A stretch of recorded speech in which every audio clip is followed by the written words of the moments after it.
Morning. Hope you guys are enjoying the snow out there. Because of that, obviously, we are not meeting in the church building, but I did want to give us a little message that maybe we could take throughout the week and try to tie something between what we did last week as we spoke about the Beatitudes and what we're going to be doing next week, what we were supposed to do this week, and what we're going to be doing next week regarding Jesus' statements about you have heard, but I tell you. So there's several of those, and we're going to talk about those next week. And last week, of course, we talked about the Beatitudes, and all of this is from the Sermon on the Mount, which we find in Matthew chapter 5. And we're going to look through that really quickly to remind ourselves what the Beatitudes are doing and to prepare ourselves for what Jesus is doing when he says, you have heard, but I tell you. So let's go back to the Beatitudes really quick and let's take a look at what those say. We see that there's 8 of them, and the 8 of them give us these attributes of Christian. And that's the point I want to make.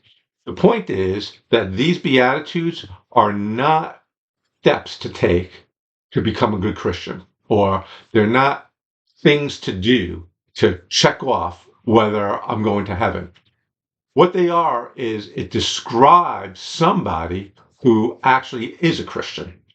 And so the first 4 Beatitudes describe what it looks like to become justified, to be made right with God. And as we look at those, we see that the first thing that has to happen is that you have to become poor in spirit. You have to be broken. You have to know you're a sinner. You have to know that you don't deserve heaven. You have to know there's nothing you can do to get to heaven. And then you have to mourn that sin. You have to mourn the fact that you're sinful and that you're not going to heaven and that you're going to be separated from God. And that's right. It's not wrong. It's actually right because you don't deserve it. And then you have to be meek and you have to realize there's nothing I can do about it. It doesn't matter how many good things I do. I can never make up for the fact that I've fallen short like this.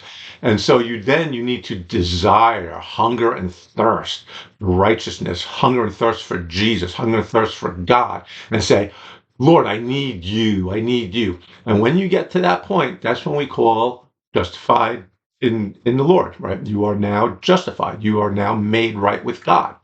And the second 4 Beatitudes show us what sanctification looks like, what it looks like to live that life now that you're saved, now that you've been justified. And so you're going to be merciful because you've received mercy. You're going to be pure in heart because you're going to have the same heart as God has. You're going to be a peacemaker because you're going to want to share the peace that you've received, that now that you have with God, with others so they can have that peace. You're going to be a peacemaker.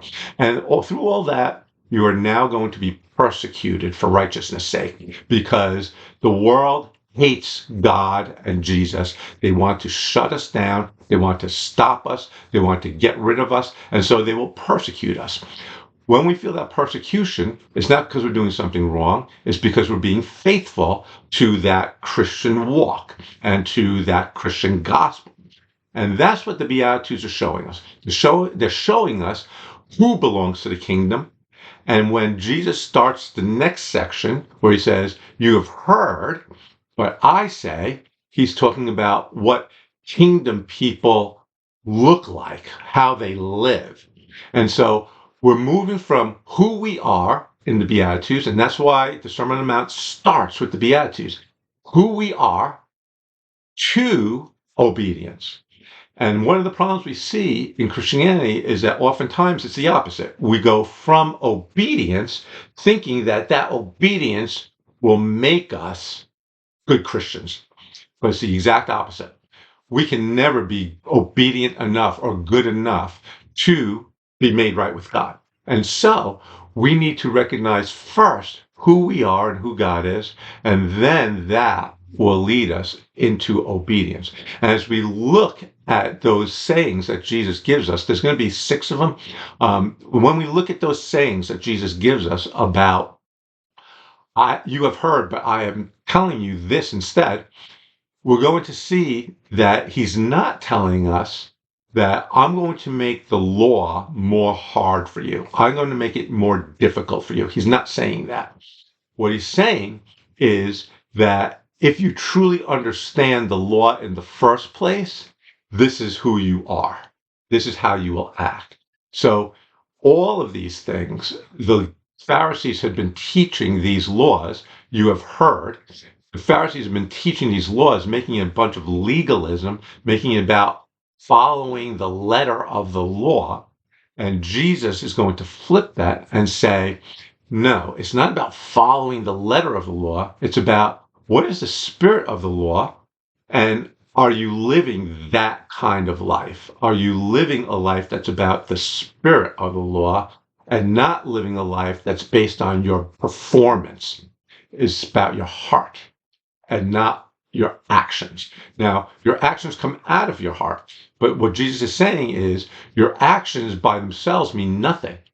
And right, and so that we get down to some Old Testament things where we look at, for instance, Psalm 51. And I have here in Psalm 51, verse 16 through 17, it says this: For you do not delight in sacrifice, otherwise I would give it. You are not pleased with burnt offering. The sacrifices of God are a broken spirit, a broken and contrite heart, O God, you will not despise. So as we look at that, we recognize that that's the point of the Sermon on the Mount. And that's the point of Jesus' sayings here. You have heard, but I tell you, going all the way back to the time of David, when he writes this psalm, we understand that God's heart is not about us fulfilling specific things, rituals, religious obligations, but what it is, it's about your heart. And that's what Jesus wants us to see when he gets into these sayings. You have heard, but I tell you. Jesus doesn't begin the Sermon on the Mount with rules to follow. He begins with the Beatitudes, what a transformed heart looks like. Then, next week, we're going to learn about you have heard, but I tell you, that's how transformed lives live. So, with that, until next week, and we get into the meat of that message, may God bless you. Be safe in the snow. Stay warm. God bless you all.